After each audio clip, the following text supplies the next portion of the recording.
Jalan ke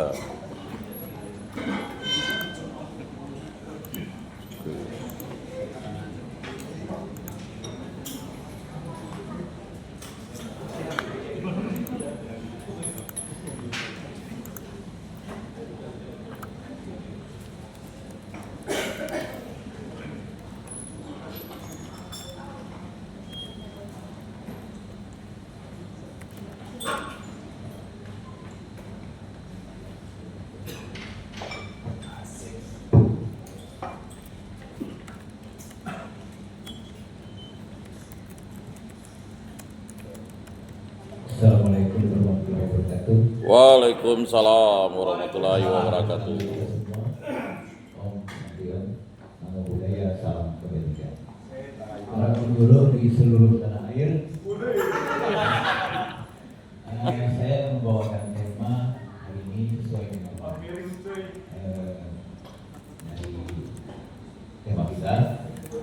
Biasa langsung saja menjadi motivasi dan inspirasi untuk pembangunan moral generasi muda di era digitalisasi. Ini pengantarnya. Kita sepakat dulu. Kaum muda itu saya ambil dari Undang-Undang Nomor 40 tahun 2009 itu 16 sampai 30 tahun. Nah, menurut data sekarang jumlah yang kira-kira 270,20 juta jiwa itu BPS 2020. Sekitar 50% generasi itu adalah milenial dan generasi Z. Notabene adalah generasi yang memiliki usia sangat produktif. Tidak berkali-kali. Ada pada pemilih dan kenyataan bahwa sebagian dari jumlah ini orang muda berprestasi. Banyak jadi pengusaha, banyak jadi pegawai negeri maupun swasta, ada yang menjadi usahawan bidang, bahkan ada yang jadi influencer yang luar biasa ya. Nah, ada juga persoalan yang tidak bisa diabaikan, yakni banyak pemuda yang terjebak dalam berbagai permasalahan sosial. Sebut saja ini maraknya kasus narkoba. Narkoba itu bukan hanya persoalan di kota, tapi di kampung-kampung dimanapun sekarang narkoba itu sudah menjadi menjamur di mana-mana, sampai ke pelosok. Bahkan di sana mungkin banyak ya. Miras, itu kita sudah dikatakan ini penyakit yang menjamur ya, menyebar. Ya, kejahatan, perundungan, sekolah-sekolah, judi online, pelecehan seksual, prostitusi online, bahkan sampai sekarang di tingkat kecamatan itu. Ya. Yang berikutnya terpapar radikalisme dan intoleransi. Nah, globalisasi itu tidak lepas dari internet. Yang mana revolusi teknologi, informatika dan transportasi. Bila kaum muda tidak dibekali dengan pengetahuan yang memadai dan sikap kritis yang diberi, mereka siap untuk menghadapi bermedia ini, maka akan mudah terjerumus pada persoalan di atas, ditantangan. Ada juga dampak negatif globalisasi ya, itu yang saya sebutkan. Nilai-nilai yang ditawarkan oleh globalisasi ini ya itu lebih banyak menguntungkan sebagian orang yang hedonisme dan sekularisme dan liberalisme, sehingga dengan maraknya teknologi informasi ini kaum muda sampai pada dilema moral di segala bidang. Lalu apa hubungan personil dengan penyuluh? Terima kasih. Jadi kita berbicara soal peran di tengah dunia global ini. Ada beberapa inovasi yang dapat dilakukan penyuluh.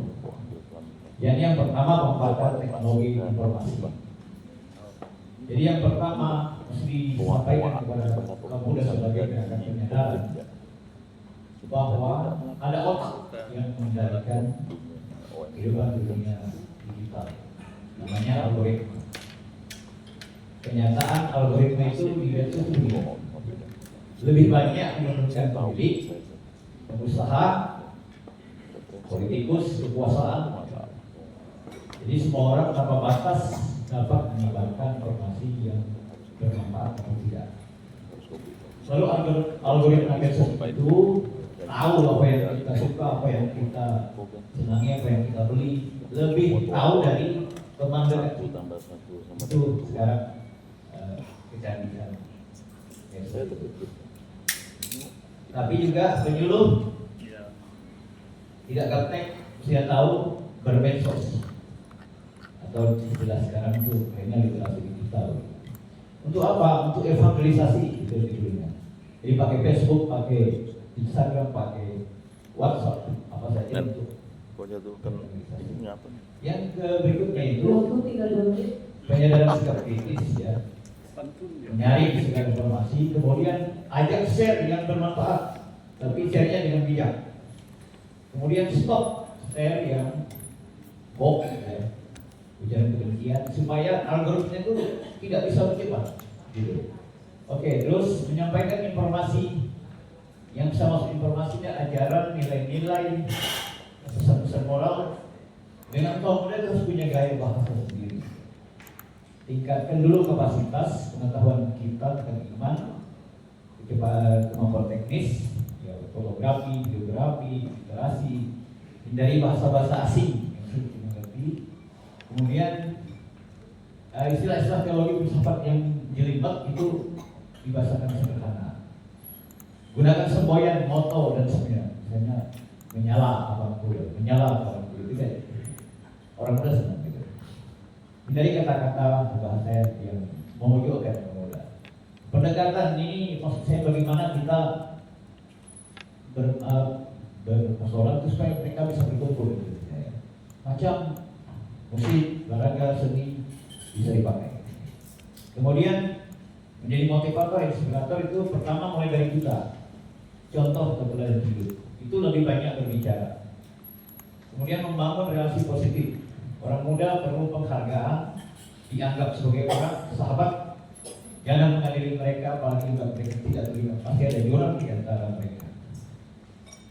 Yang berikutnya, membangun moral generasi muda itu wartakan nilai-nilai moral di mana pun berada dengan kegiatan apa saja, sehingga nilai-nilai itu menjadi isi hati nurani itu. Isi hati nurani itu benar. Kadang-kadang ada isi yang nggak benar, membunuh orang kafir itu benar, nah itu nggak benar isinya. Jadi wartakan. Baik, waktu habis. Oke, Bapak. baik, terima kasih. Terima kasih atas perhatian. Untuk yang berikutnya kita lanjutkan dari Mempawah Bapak Rudianus AMD. Berikut Rudianus, silakan.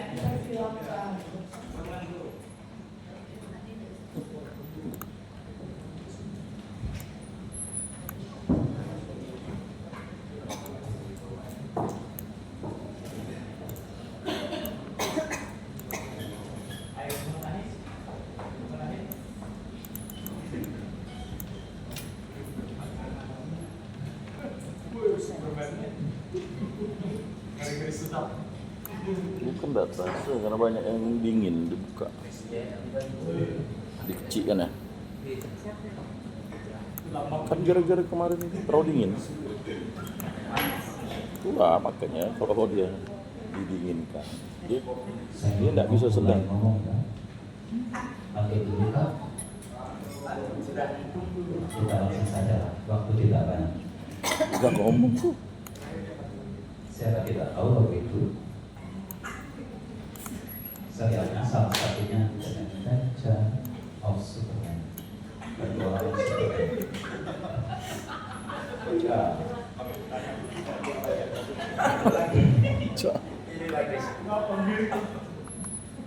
Seperti yang kita ketahui, Superman sosok tokoh fiksi yang mempunyai kekuatan super power. Bahkan kekuatan teman-teman juga tahu seperti apa sosok tersebut. Apa hubungannya dengan kita penyuluh ya? Siapa tahu Superman adalah salah satu inspirasi kita mempunyai kekuatan beragam. Ya, banyak yang bisa lakukan. So kita juga harus mempunyai kekuatan yang ya hendaknya kalau tidak 1-2 kekuatan artinya tambah 3, 4 sampai 5 setidaknya mempunyai banyak kemampuan kekuatan tersebut. Itu maksud saya. Menjadi motivasi dan inspirasi generasi emas. Motivasi dan inspirasi itu kedekatannya sesuatu yang mendorong kita untuk melakukan sesuatu untuk mencapai tujuan. Bedanya motivasi itu didorong oleh dari diri sendiri ataupun dari orang lain. Contohnya kalau motivasi katakanlah pemateri yang kemarin ada dari penyiaran berita KPID, itu mendorong kita untuk mengajak kita melakukan sesuatu, memberikan siaran ataupun konten-konten yang baik, diberikan caranya dan kita melakukannya sesuai arahan beliau. Inspirasi itu stimulus yang membuat diri kita berpikir, memiliki ide untuk melakukan sesuatu dan itu positif sifatnya sehingga kita dapat melakukan hal sama dan mencapai tujuan. Contoh inspirasi ya seperti pemateri yang kemarin itu, pastor yang memberikan ceritanya dengan ditambahi bumbu-bumbu lelucon. Mungkin salah satu dari kita ada yang terinspirasi. Enak ya jika memberikan sesuatu materi itu ada leluconnya, ada itu terinspirasi. Ini bisa jadi saya buat juga diskusi. Siapakah generasi emas? Generasi emas, saya rasa jika dikatakan generasi emas itu adalah saudara para dewan dulu. Mengapa demikian? Kalau kita tidak duduk di sini, toh alasannya demikian. Generasi emas adalah generasi yang dari kata emasnya saja memiliki di dalam lebih harga, lebih ada sesuatu di dalamnya yang membuat dia berharga sehingga menempatkan dirinya menjadi bagian dari generasi emas tersebut. Jadi saya lebih suka menitikberatkan bagaimana cara kita menjadi generasi emas agar generasi yang selanjutnya itu cukup melihat saja, belajar dan biarkan mereka bereksperimen mencari sesuai dengan pengalaman mereka sendiri. Tetapi kita tetap juga memberikan arahan bagaimana menjadi generasi emas itu. Salah satunya di antaranya adalah ubah cara berpikir. Yang garis sama sekali cerita tentang Angkor. Suatu ketika mereka mengadakan rencana untuk latihan Angkor suatu malam dan ternyata hujan. Apa yang terjadi? Yang datang hanya 2 atau 3. Kor berjalan, dia berjalan, tetapi semangat berkurang untuk melatih Kor. Besoknya lagi rencana diadakan untuk latihan Kor. Apa yang terjadi? Derasnya hujan membuat anggota Kor tidak datang. Yang datang mungkin hanya 1 dan yang melatih. Apa yang terjadi? Semangat berkurang lagi. Dan kemudian di hari yang ketiga, apakah pelatih Kor tersebut tinggal 2 menit melakukan ya tentu saja dia akan menangkap atau memberikan informasi. Kalau besok kita latihan Kor dengan tambahan catatan, kalau latihan apa? Masa saya turunkan?